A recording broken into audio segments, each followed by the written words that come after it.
সম্পর্কের বাজারে পৌঁছে পা দুটো থেমে গেল। সম্পর্ক বিক্রি হচ্ছিল ওখানে, খোলা বাজারে।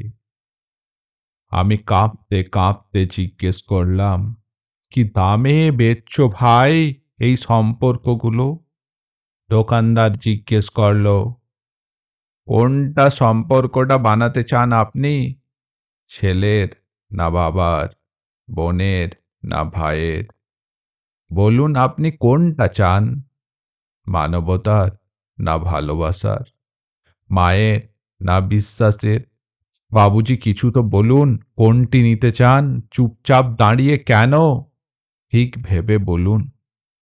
ভয়ে ভয়ে বললাম, বন্ধুর। দোকানদার ভিজে চোখে বলল, দুনিয়াটা এই সম্পর্কেই তো টিকে আছে। তবে মাফ করবেন বাবুজি, এই সম্পর্কটা বিক্রির জন্য নয়। এর কোনো দাম দিতে পারবেন না। আর যেদিন এটাও বিক্রি হয়ে যাবে, সেদিন দুনিয়াটা উজাড় হয়ে যাবে।